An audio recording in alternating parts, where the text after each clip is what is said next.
देखिए, मैं पहले तो उस एजेंसी को जानता नहीं था। वो दादा साहब फाल्के से के नाम से संबंधित एजेंसी है बॉम्बे की, और जो ऑल ओवर इंडिया काम करती रहती है, बॉम्बे, दिल्ली और सब जगहों पे।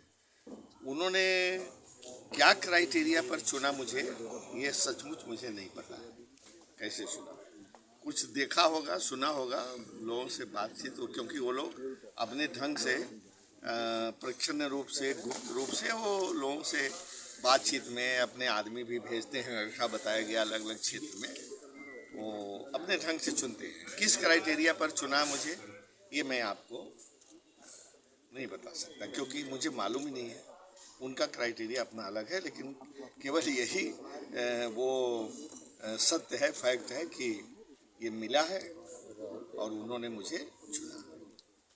सर, क्या सिर्फ एमपी लोगों को ही चुना है कि मतलब किसी और को भी? एमपी और मिनिस्टर दोनों। यूपी से सर कितने लोग थे इसमें शामिल? मैंने बताया यूपी से 2 लोग थे। मेरे अलावा जो दूसरा आदमी था उसका नाम तो अनाउंस किया, लेकिन मैं इस समय भूल रहा हूँ, और वो आए भी नहीं। संभवतः वो अपना चुनाव क्षेत्र में व्यस्त होंगे, इसलिए नहीं आए। एमपी ही थे या मिनिस्टर? नहीं, एमपी ही थे। मिनिस्टर तो यूपी से किसी को नहीं चुना। अब आ जाते हैं राजनीति में, जो बिहार में चल रहा है, जो नूरा कुश्ती चल रही है, कभी कोई भाजपा में, कभी कोई दूसरे दल में, इसको कैसे देखते हैं?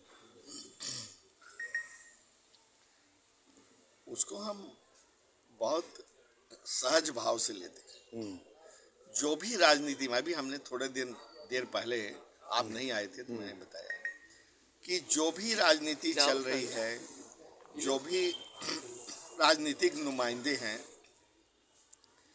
कैसा हैं, ईमानदार हैं, बेईमान हैं, भ्रष्टाचारी हैं, नोचने खसोटने वाले हैं, कैसे हैं, क्या व्यवहार कर रहे हैं, उसके लिए अल्टीमेटली, अंतिम रूप से जनता ही जिम्मेदार है।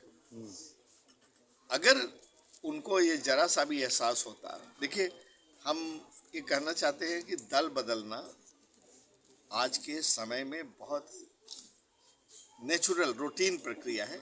कभी कभी जो आदमी दल बदलता है, बिना उसकी गलती के भी उसको बदलना पड़ता है। जैसे मान लीजिए उसको किसी वजह से उसने कोई स्टेटमेंट दे दिया या कोई ऐसी वो की, वो तो समझता है कि मैं सही कर रहा हूँ, लेकिन पार्टी समझती है कि मैं वो गलत कर रहा है, उसको निकाल ही दिया, तो वो कहाँ जाएगा? किसी न किसी दल में तो जाएगा ना। ऐसे कई रीजन होते हैं जब लोगों के सामने कठिनाइयाँ आती हैं। तो इस तरह से दल बदलने में कोई दिक्कत नहीं है, लेकिन जिस तरह से नीतीश जी ने बदला और इतनी बार बदला, उतनी बार का बदलना भी हमको लगता है कि क्षम्य, क्योंकि वो उनकी मर्जी, वो आज इधर रहना चाहते हैं, उधर रहना चाहते हैं। रोज मन बदलता है तो उसको तो आप रोक नहीं सकते, वो तो करेंगे ही। लेकिन जो इस बार दल बदला, वो मेरे हिसाब से अच्छा नहीं किया। मैंने कहा ना कि अभी तो दूल्हा बन करके शादी करने गए थे, और शादी होने से पहले ही वो भाग गए, क्योंकि उनको दूल्हा नहीं बनाया गया। मैं तो कहता हूं कि दूल्हा नहीं बनाया गया तो बल्हा ही बन के काम करते हैं।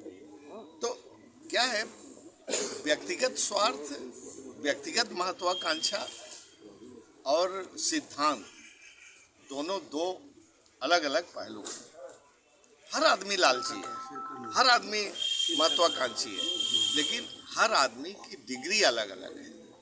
तो इस बार का तो उनका दल बदलना, हालांकि मैं न तो उनसे संबंधित हूँ, न तो उसका मेरे ऊपर कोई बहुत प्रभाव पड़ता है। बिहार का एक केस है, लेकिन फिर भी मैं तो समझता हूँ कि जैसे एक खुफिया जासूस दूसरे खेमे में घुसा और कुछ दिन के बाद से सबकी वो ले करके, सबकी ताकत, सबका भाव, सबका विचार ले करके वो बाहर हो गया दूसरे खेमे में, मैं तो उसको ऐसे ही मानता हूँ। और इस बार का दल बदलना मैं अच्छा नहीं। आपने कहा कि जनता जिम्मेदार है इसके लिए, क्या नेता जिम्मेदार नहीं है?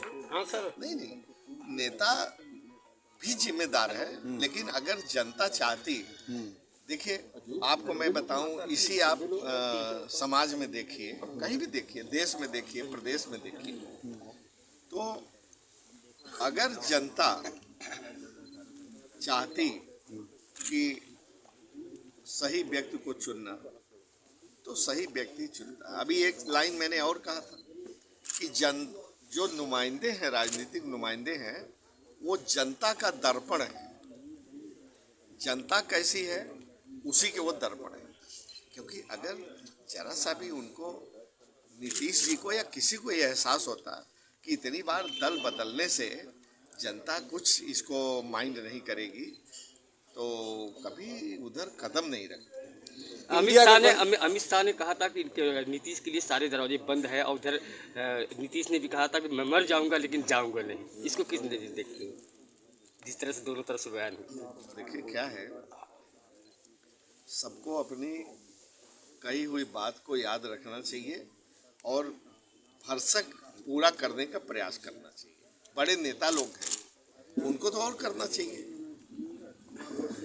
क्योंकि इतना रेडिकल स्टेटमेंट, स्ट्रांग स्टेटमेंट देते हैं कि मर जाऊंगा नहीं जाऊंगा, और वो कहते हैं दरवाजे बंद हैं, और एक लंबा अरसा वो धीरे धीरे बदलता है, जो एक रात में, एक दिन में उस सब से पल्ला झाड़ लेता है।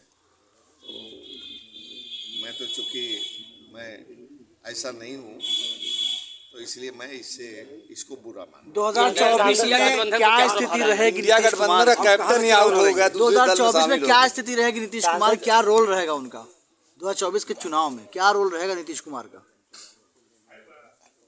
नहीं, रोल क्या, रोल तो स्पष्ट है कि बीजेपी के साथ गए हैं, तो चुनाव में बीजेपी के साथ सब लोग मिल करके वो लोग लड़ेंगे। अब इसके आगे ये ना पूछेगा कि क्या स्थिति रहेगी, स्थिति के बारे में तो मैं इतना बड़ा ज्योतिषी नहीं हूँ कि मैं नहीं बता सकता। लग नहीं रहा कि इंडिया गठबंधन टूट रहा है? देखिए, इंडिया गठबंधन चाहे टूटे चाहे बिखरे, लेकिन इंडिया गठबंधन एक अच्छा मकसद लेकर के सिद्धांत पर चल रहा है, और एक न एक दिन इंडिया गठबंधन का नंबर जरूर आएगा। टीएमसी भी नहीं अपना पल्ला झाड़ लिया। वो कोई भी कितना भी झाड़े, धीरे धीरे धीरे जब किसी चीज़ की अति हो जाती है, तो मैं तो कहता हूँ कि भले एनडीए को न कांग्रेस हरा पावे, न टीएमसी हरा पावे, न समाजवादी, न बीएसपी, कोई भी पार्टी, लेकिन एक दिन आएगी कि उसे जनता ही हरा देगी। देखिए सांसद जी, पूरे यूपी में आपकी केवल एक सीट निकली है। उधर मायावती कह रही हैं कि लोकसभा चुनाव में हम अकेले दम पर चुनाव लड़ेंगे और प्रधानमंत्री बनने का ख्वाब देख रही हैं, तो किस तरीके से तैयारियां हैं? ये तो सवाल माननीय बहन जी से ही पूछिए। ये ठीक सांसद, हम तो पहले भी कह चुके हैं और बहुत साफ साफ कहते हैं, हमको किसी चीज़ की वो नहीं है कि ये उनका निर्णय, ये उनका फैसला ठीक नहीं है, मैं तो उससे इत्तेफाक नहीं रखता। लेकिन जब तक पार्टी में है, पार्टी के अनुदेशों को, निर्देशों को मानना पड़ेगा, मानता नहीं। केशव प्रसाद मौर्य ने एक ट्वीट किया, राम आए बिहार लाए, कैसे देखते हैं आप? देखिए, राम आए क्या, देखिए कितनी विरोधाभास की चीजें हैं। क्या राम पहले नहीं थे? राम पहले भी थे, और राम कण कण में, रज रज में विराजमान थे। यही राम को लाए। ये केवल एक राजनीतिक पहल है, राजनीतिक चाल है। आप समझिए कि जब मंदिर अपूर्ण था, तो थोड़े दिनों बाद भी कर सकते थे। आपको सबको दिखता नहीं कि इसके पीछे राजनीतिक चाल है?